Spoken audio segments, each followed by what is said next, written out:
Hi everybody, it's Joe Chaffee on this Wednesday night, September 26, 2018. We are at 3 minutes after 7 Eastern Time. Welcome aboard. A lot of you joined up a bit early. In fact, I do keep the chat board open. Once the show is scheduled, the chat board opens up, and if I'm not busy, and tonight I had a little bit of a break because of other breaking news going on in the world. If I can get in there, I will jump in and join the conversation. So good to see everybody here on this Wednesday evening. It's another night where we have a lot of things going on. We're going to be, of course, taking a look at Tropical Storm Kirk, which is now back to life and was upgraded this morning back to a tropical storm and actually strengthened a little bit. But now we're seeing signs that perhaps that strengthening trend has peaked, and there are going to be some issues going forward. So we'll talk about that. We're going to talk about the round of severe weather that is moving through parts of the Northeast tonight with the line of storms. And then we will look also at Hurricane Rosa, which I think it looks increasingly likely that is going to bring some heavy rains into parts of Arizona and New Mexico and eventually find its way up into the Rockies, although there's still a fairly wide spread in how weather models are handling this. Let's go, right off the bat, we're going to, let's look at the severe weather that's going on, because I think that is probably the most important thing locally. For those of you that are watching in the Northeast down into the Mid-Atlantic states, we do have a severe thunderstorm watch up. Now, please remember, of course, it's 5 minutes after 7 Eastern Time. So if you're watching this on a replay, you're going to be seeing dated information with regards to this. So be sure to check your local National Weather Service site at weather.gov so that you can see the latest radars and any warnings that are going on. It's a very narrow line, but you'll notice it runs all the way up from western Maine, down through western New England, through up eastern New York, eastern Pennsylvania, almost to western New Jersey, and further south into Virginia and North Carolina. But the line itself, it's not a completely solid line of strong storms. There are some breaks in there where we are seeing, some of the storms in some areas stronger. Then you get into an area where there was weaker storm activity, and then it picks up again. And we can look at the radar. We'll get the wide view of the radar to get a better picture of this. And we'll have this front and center here for you. So there you go. By the way, if you could just let me know, please, if you're hearing me okay. I kind of moved the computer around a little bit to make sure that I'm catching the microphone better so that I don't sound too low, or if I'm over-modulating, also, let me know about that. I would really appreciate it. But there are your storms. We'll do a quick refresh, and then I'm going to punch up some local radar views here at the moment. But you can see that line is, extends western Maine. You got some downpours, then you get into some thunderstorms, and when you move your way into southeastern Pennsylvania, that's where the storms get rather healthy looking. And we can check out. We'll start with the Mount Holly radar, and you can see that southern part of that line is a lot stronger than the northern part. I'll make it a bit bigger here. Hang on. Let me just zoom in there so we could, and I'll center it a bit better here. Starting to, we are seeing some severe thunderstorm warnings that are being issued down in Maryland, in the Washington, D.C., Baltimore area, the region anyway. It looks like there's a severe thunderstorm box that's just northeast of Washington and over Baltimore. But that southern part of that line is definitely holding together. The northern part of the line, not so much. And part of the reason for this is the way the heating took place here today. We had a marine layer that came in to coastal areas. There were a lot of clouds inland, and then a sliver in the middle where temperatures managed to get up into the low and mid 80s with dew points in the 70s. And I think that's what we're seeing playing out in terms of where these thunderstorms are the strongest and where they're trying to form but not having a whole lot of success. I'm going to jump up to the Upton radar You can see the perspective here from the standpoint of the in the Hudson Valley and in western Massachusetts. We are seeing some storms there that are firing up, and further north, we are up to the Boston radar, and they're coming into view on the westernmost edge of this. So let me go back south. Let's go back south here, and keep the chat board here on the side. Okay, good. You're hearing me loud and clear. That's terrific. Okay, so now back to the radar view. And there's your line. So we'll jump down. Let's go down to the Sterling, Virginia radar. And there are the strong cells in that southern extent. This entire area, by the way, today got into the low and middle 80s and those high dew points. The marine layer never really got involved here, so you had a really healthy, unstable atmosphere. That was the big dilemma yesterday, was trying to figure that part of the equation out. Some of the models were very bullish on the idea of severe weather, but others not so much. And the big deal after that warm front that went by was the fact that the marine layer, the cloud cover, was it going to cut down on the daytime heating or not? And in some areas it certainly did, and in others it didn't. Look for these storms, by the way, to weaken, especially from in areas as you go further to the north, in and around, say, the northern part of New Jersey, and then on up into Long Island and southern Connecticut, and southern areas of the Hudson Valley. I think those storms are going to weaken considerably as they move eastward, and not many of them will survive.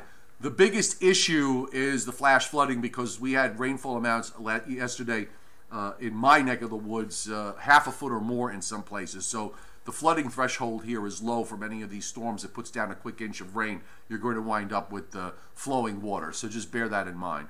All right, so enough of that. Let's now move on to Tropical Storm Kirk, which I've got the satellite loop here, and make it a little bit bigger. There we go. So Kirk has a bit of a comma shape to it, which is something that the Hurricane Center pointed out late this afternoon, which is an indicator that perhaps some shear is beginning to get underway. But even if it's not, we still have a problem when you go west of the islands. You see all those clouds in the eastern Caribbean. If you look closely, you've got high-level clouds being blown away to the northeast, the low-level clouds that are moving from east to west. This is another zone of shear, and this is going to be problematic for Kirk once it crosses the southern Leeward Islands or the northern windwards, and then it's going to march along to the west. And I think it's likely to weaken again, and may eventually just weaken into an open wave as it moves across the eastern and into the eventually into the central Caribbean. None of the global models really do anything with this, and when you look at the Hurricane Center's intensity models, there really isn't. They don't do much other than weaken it from here. So we did get the pressure down to 999 millibars on the last recon that I saw. I'll check in a little bit. We'll check to see if there's a new plane going out. But here's the Hurricane Center's forecast. The 5 p.m. position: 12.7 north, 55.7 west. So it's east of Barbados, and I believe southeast of Martinique. Let me make sure I don't have that backwards. I'm at the point in my life where it's very hard for me to keep a thought in my head. 260 miles east of Barbados, 380 miles east-southeast of Martinique on the last advisory at 5 p.m. 998 millibars was the lowest pressure, and that translates on a home barometer to 29.47 inches. So we do have warnings up for Barbados, St. Lucia, Dominica, Martinique, and Guadeloupe, and a watch up for St. Vincent and the Grenadines. So this is going to mean for deteriorating weather conditions on Thursday as we watch Kirk move its way toward the west. And the wider satellite view, which I have up now, because we can actually see, I want to bring, first of all, you can see where Kirk is. You can see the shear to the west of it that is in play. Now, let's move up to the North Atlantic. And that gale center that is in the upper right is what is now the extratropical or post-tropical storm Leslie, which is likely to become a subtropical or a tropical storm again on Friday as it begins to move to the southwest. And I've racked my brains out on this, but this may be the first time that I can think of where we've had a non-tropical system become a subtropical or tropical system, only to become extratropical, only to become subtropical or tropical again. This is really unusual, but we had a rather unusual circumstance in the upper atmosphere regarding this. So this is going to be in the central Atlantic, and it's going to be a player in the upper air pattern for the next 10 days probably or longer. And I don't know yet whether how this is going to play out. Is it going to just mill around inside basically a 500 by 500 mile box in its lifespan, or is it going to wind up turning northward or up into the North Atlantic, or is it going to go more toward east of Newfoundland, or does it come further west? Their models are so all over the place that it really is.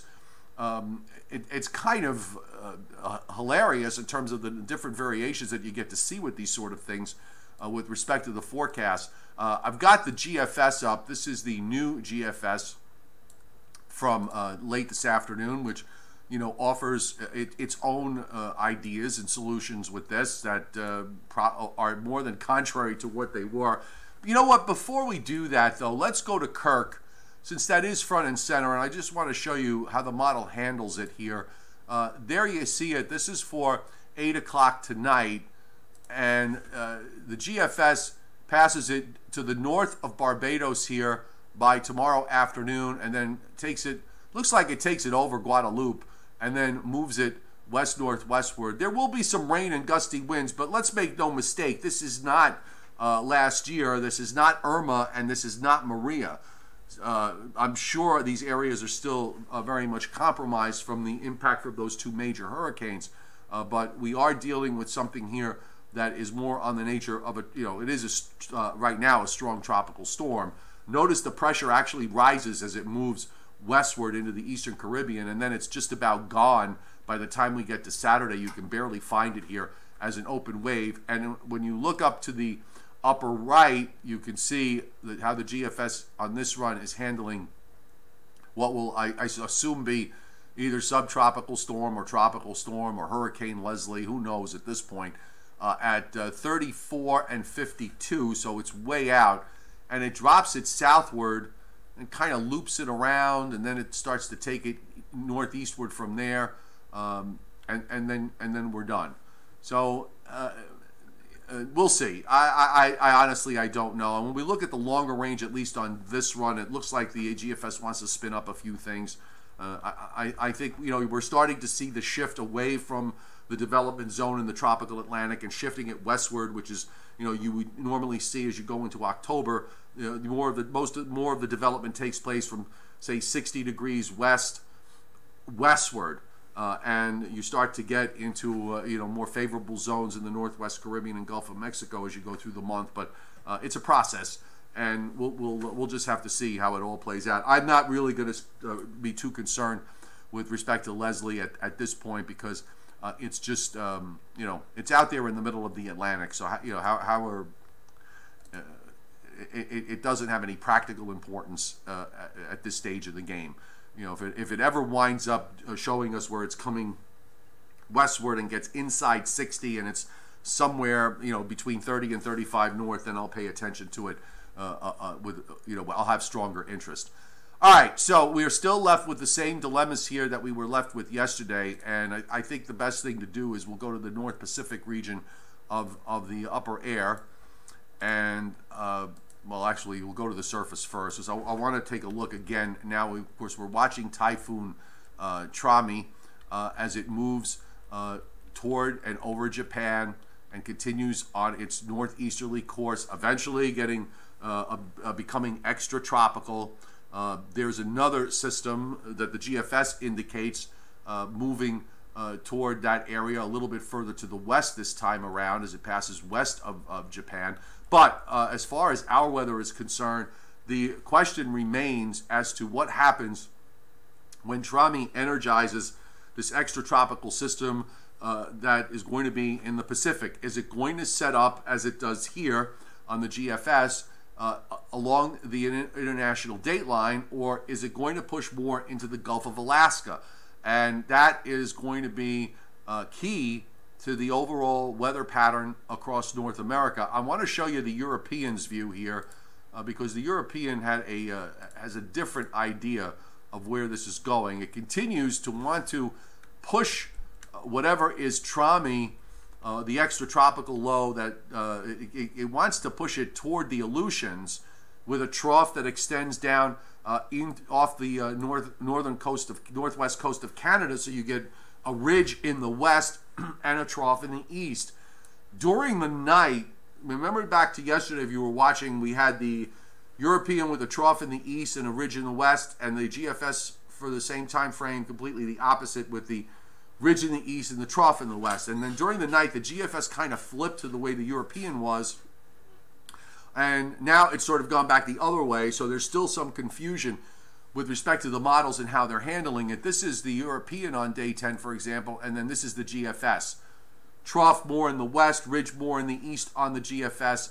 The European says no. The European says no, we have more of a trough in the east and more of a ridge in the west. And again, it all hinges on where the upper low finds itself with respect to the date line, the Aleutians, or into the Gulf of Alaska. It's a very, very tough call here as far as the long range is concerned. Frankly, I'm not sure which way it's going to go.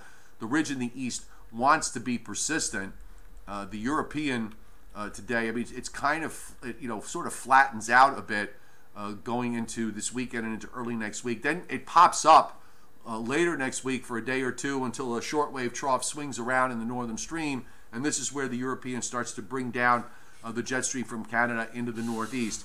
I really would avoid making conclusions from run to run with respect to the overall long-term pattern because of the model volatility and it all hinging on a typhoon. And speaking of which, this is probably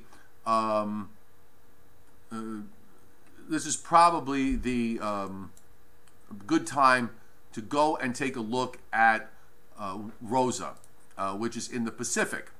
So let me come back here. Hang on. I want to show you the satellite first. And let's find it. First of all, let me shrink this window. And I'll bring you the... this satellite is actually too wide. By the way, there is another system. Since I have this here, we might as well take a look at it here. There is a system out in the Pacific, far out in the Pacific, closer to Hawaii. This is actually looking like it's trying to organize a bit, and it's forecast to possibly organize as it continues moving westward. It's part of that big parade of storms that we seem to be having right now on the Pacific side. In the Atlantic side, not so much. All right, so I know what I got to do here. So hang on one second. Let's bring this window back up, and we'll get that to the top.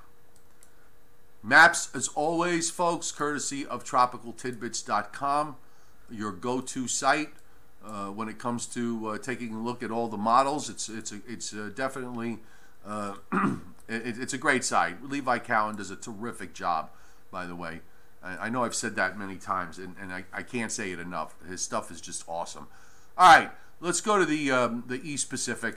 This will be the tighter view, so we can see Hurricane Rosa sitting off well south of the southern tip of Baja Calfornia and still kind of moving toward the west-northwest. So it is doing what it is supposed to do, and it has been strengthening fairly rapidly since yesterday. It's probably going to continue strengthening, although perhaps at a bit of a slower pace going forward. And it has certainly a shot to become a major hurricane. I think the Hurricane Center continues to indicate that. Notice, when you get to the colder water, by the way, to the north, you can see the low clouds that as you go further north along the Baja Peninsula. And that's a reflection of just how cool the ocean is when you get that far north and you start to see all the low clouds and fog, which is so typical in the mornings in coastal California. But we'll bring up Rosa's advisory and the Hurricane Center's forecast. By the way, top winds 80 miles an hour at the last advisory, 16.5 and 112.2 west, moving west-northwest at 10. So here's the forecast with the turn to the north and then to the northeast, approaching, looks like the north-central part of the Baja Peninsula for some kind of landfall as a tropical storm. They do strengthen it to a major. It would probably be coming in sometime, late Monday night into the Baja Peninsula, and then going northwest from there. So this, I think, poses a threat. If this forecast verifies, we're going to have a problem here in the Southwest with regards to rain. And I'll show you how the GFS views it, because actually the GFS is fairly close to the Hurricane Center's forecast. You watch Rosa moving out, up, and here we are. This is Monday. It's a little faster, bringing it in, weakening it as it does so, but bringing it in into the central Baja Peninsula. But notice that a lot of that moisture, all of that moisture lifts up northward. We'll change region perspective here and take a look at the western U.S. So we do have significant rains for Arizona, although it has shifted a bit further to the east. So where it makes this landfall is going to be important.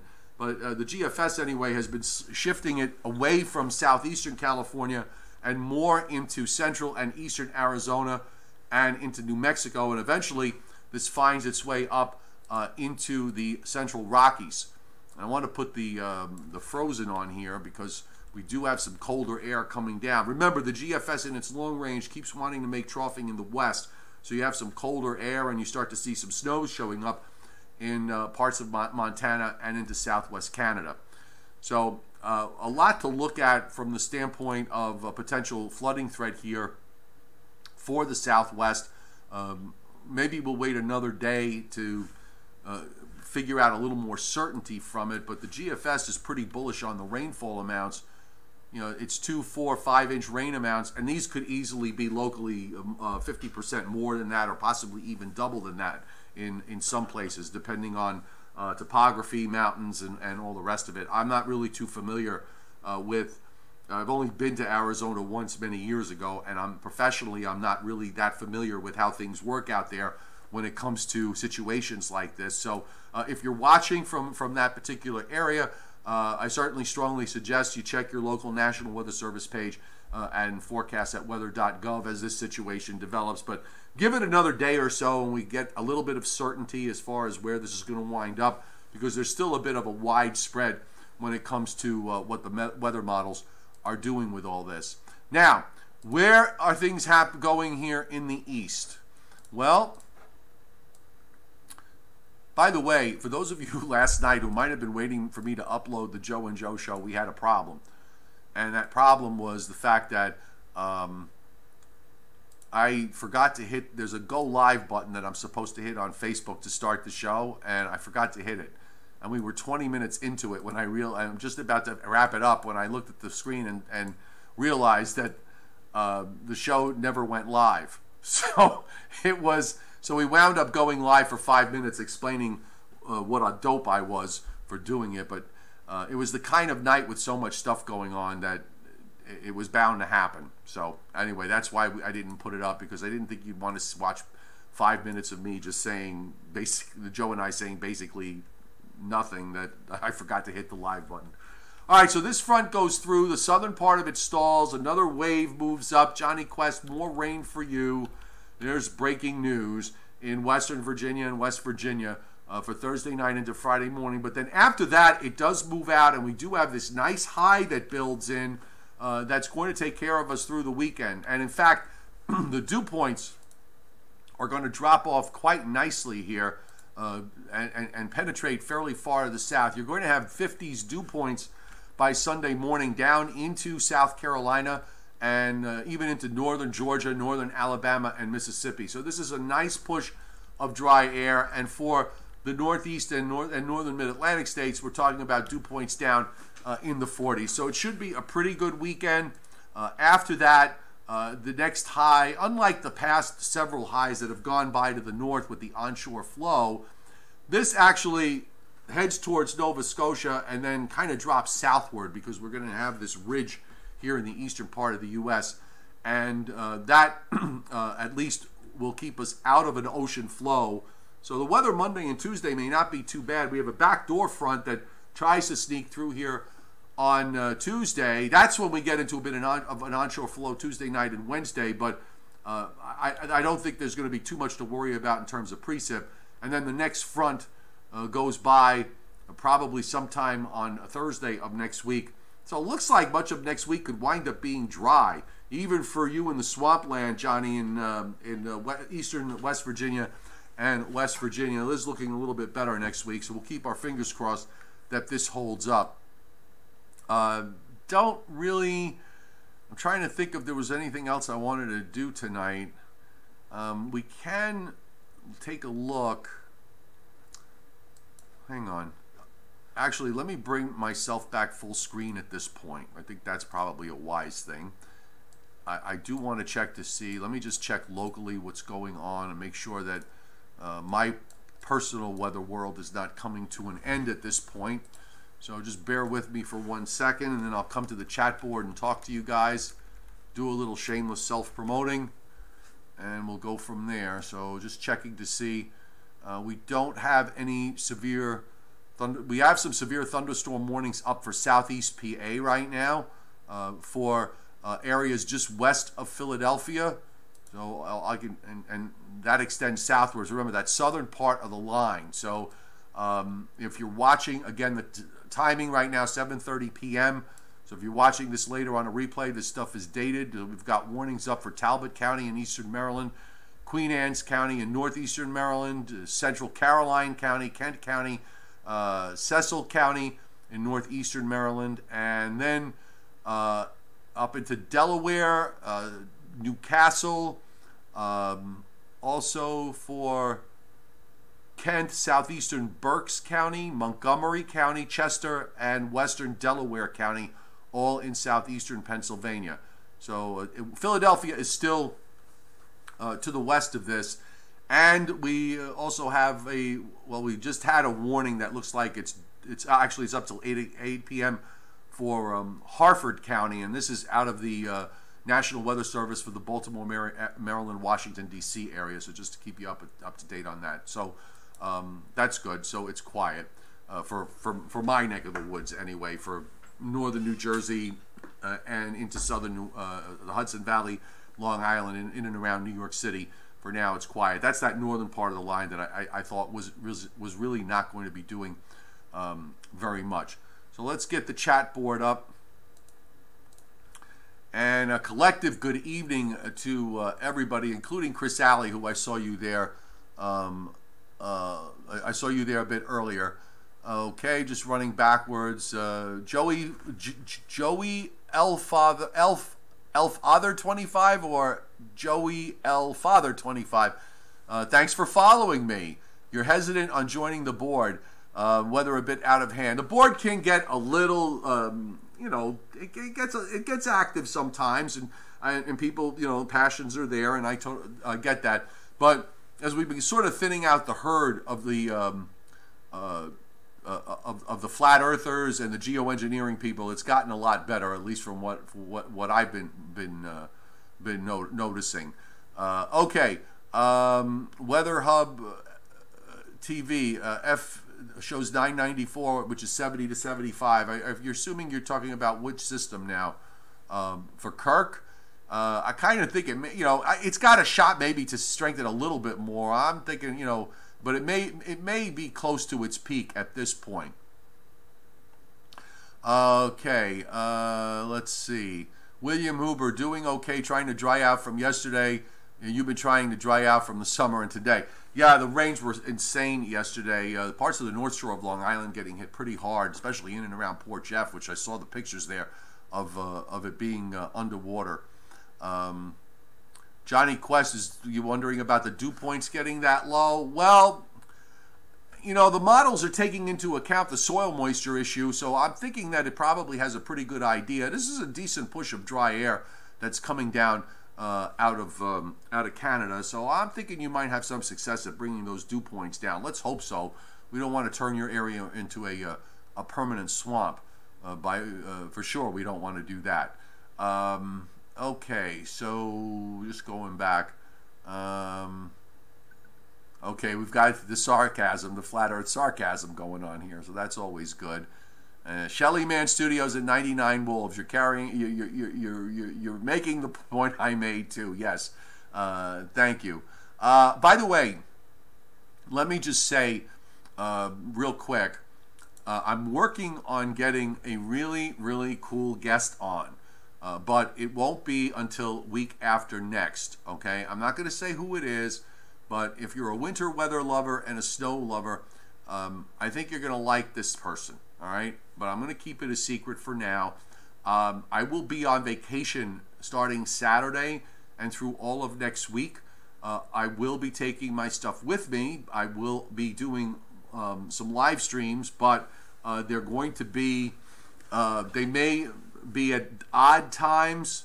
My thinking is probably late in the evening, maybe along about 8 or 9 o'clock, and it's also going to be dependent on how tired I'm going to be.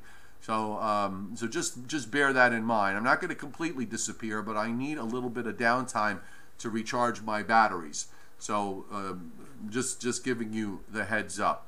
No guessing. I am not going to confirm or deny any guesses. I just want you to mull it over. And it may be Frosty the Snowman, a frag wagon. It might just very well be. And then again, it might not. So but I think you're gonna find this person very interesting if we if everything works out. So keep your fingers crossed.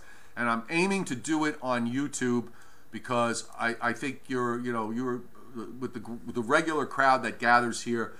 You guys are terrific, and you'll have your opportunity to ask him questions, and that hopefully he'll be able to spend a fair amount of time with us. So keep your fingers crossed on that. Let me just say really quick, for those of you who haven't yet, you still have an opportunity, and always will have an opportunity to join my platform on Patreon. It is my attempt to develop, let's call it a good, nice, clean weather experience for everybody. So you get website posts from my websites with no ads. There's an app that Patreon has that you can use for fast loading on your smartphone, and hopefully in a couple of weeks my app will be out, and we'll add that to the list that you can download. You have access to me to be able to message. It's all weather, people, so there seems to be no drama. I try very much to make timely responses to any messages that come along, and as I did today, there were a lot of extra posts up there regarding Kirk and what I thought about what was happening with that I didn't publish on my website. So you get a lot of exclusive stuff that is just for Patreon members. There's a couple of different subscription tiers. It's $2 a month, the price of a cup of coffee, and it's a great way to support my channel and what I'm doing. It helps me pay some bills and gets me a couple of cigars along the way. So for those of you who have joined, thank you. For those of you who consider to join, also a big thank you. I'll put the link up for you on the chat, and the link is also there on the descriptor to this live stream and the descriptor to this video, and you can click on that and sign up, because we'd love to have you as a member. I'm really kind of enjoying it very much, because I get to, I can put up fast posts, and that's a big plus. If something's going on, I can just, I can bang something out real quick to let you know what's happening. And on the other hand, I can also take the time to, get into stuff.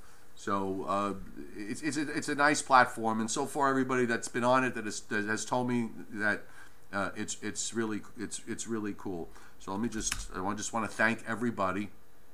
There you go. And the only other thing I would bring up too is Amazon is another way that you can help out and support my channel. And this one really doesn't cost you anything if you are shopping on Amazon anyway. So if you use this link, and I'm going to put this up on the chat as well, you shop on Amazon, you get your stuff as you normally would. Amazon throws me back a little bit of coin out of their pocket, and I get to get a couple of cigars out of it. And thank you for those of you. I know a number of you have used it, and it's, like I said, it's a great, easy way. You just shop, you search from that page, and just get whatever it is you have to get. Thank you, Timothy Veltman, testifying to the joys of Patreon. Thank you for joining, by the way. I really appreciate it greatly. William Huber, fluke fishing tomorrow. One last one for the season around Jones Beach. Should have a northwest wind on an outgoing tide. Yeah, it should be pretty good tomorrow, but there's going to be some clouds on the horizon, so just bear that in mind. The wind may eventually go around later in the day as we start to set up for this wave that's coming up Thursday night into Friday morning. Let's see, just want to make sure. Anyone knows what the sun looks like? Asked Johnny Quest. I don't blame you for saying that. It's got to be, you got to be, at this point, my God. No, Jeff, it's, well, Joe Bastardi. I work, Joe Rayo, who's my partner, that would make 3 Joes in one room and in one show, and I don't know if you can do that. Seth Dumming is 777. You can use the standard old-fashioned currency if you'd like. No, I don't take Bitcoin, okay, or any of the other cryptocurrencies that are out there. Let's see. And please, you know, I get your silliness and your sarcasm, but you know what? Just kind of lay it back a little bit after a while. Okay, let's see. Just trying to get the last of the comments here. Looks like Greenfire 919. Looks like Rosa winds up in Canada. It may very well. It may just shoot up the Rockies. If the trough is going to be in the west like that, yeah, it could shoot straight up into Montana and into the western Dakotas and just move its way up into southern Canada, where, you know, the pattern continues to favor colder temperatures up in the north. There's a lot of things going on that suggest that the winter may get an earlier start like it did last year. Now, it might be a gigantic head fake. We'll have to wait and see. Some of this is all going to depend, too, on what's going on with the El Nino. If we're going to have a central and west-based El Nino, that is a question that we're going to have to perhaps put to our guest. And, well, again, I'm not going to say any more because I still don't have it guaranteed. So we'll everybody just kind of keep your fingers crossed. Oh, Tim Whitfield is on. Nice to see you here, bud. Good to see you on board. No, I wasn't talking to you, 99 Wolves. You're cool. You're fine. Okay? Let's see. Greenfire, you've got all... that's... Okay. Jay Gotzish. Please forgive me if I mispronounce your names. Chaffee gets mispronounced a lot too, so I you know, I kind of get it when that happens. But I hope I got it right. If not, just, you know, type out how I should say it. What would I need for a good snow winter for Chicago for the El Nino season? Asked 99 Wolves. You want that trough? You want that trough out somewhere just to your west. Probably around 95 or so. I don't, you know, I have to, one of the problems when you're a local forecaster, you're so locally focused that you don't often get to see the bigger picture. So one of the beauties of these YouTube shows for me has been the fact that I've been able to now look at the bigger picture in terms of what's going on.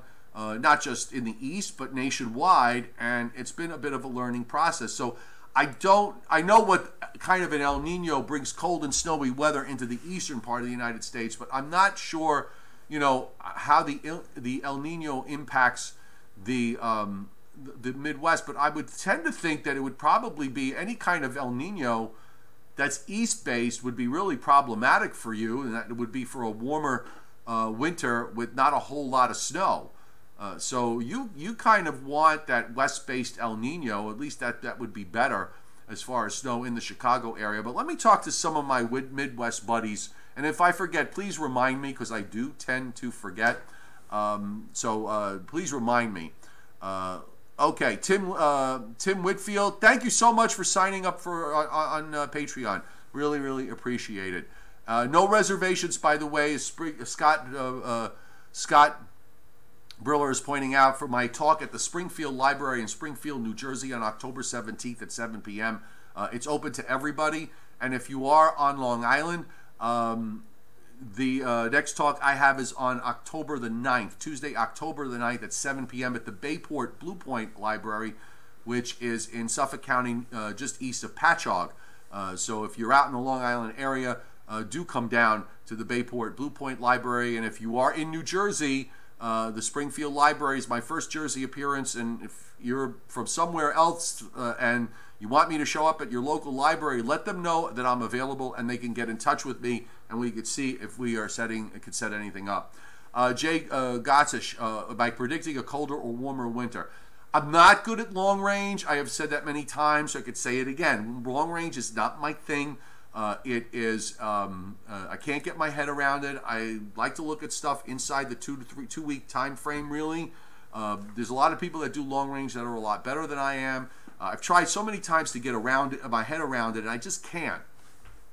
Something's not clicking for me. But I do think, well, first off, if it's a central and west space El Nino, that would favor colder than normal temperatures.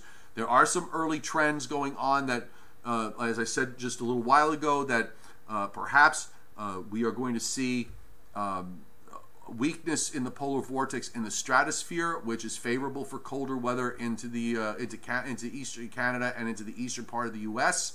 But this all has a long way to go to play out, so it all takes time. And again, maybe when my guest shows up, he can touch on all of that. I think he probably will have something to say regarding the winter coming up. So again, this will be after I get back from my vacation, and hopefully he's going to get the green light to be able to come on the YouTube show. All right, folks, let me wrap it up at this point. Thank you very much. Again, if you're interested, please, there's my Patreon platform with a link to it. I think you'll enjoy it. And in the meantime, remember, we've got the Joe and Joe Weather Show tonight at 9:15 on Facebook. Meteorologist Joe Chaffee is my Facebook page. And assuming I hit the live button to actually do a show tonight, I will upload it to YouTube later on tonight. For those of you who'd like to see it, it'll go into the YouTube library. And we'll be back tomorrow, same time, for the YouTube show. Patreon members, you get your morning video at probably around 9 a.m. That's only for Patreon members. They get their own private video. And then we got our regular YouTube video tomorrow night at 7 o'clock. Have a great evening. Thanks, everybody, for being here. We'll see you tomorrow.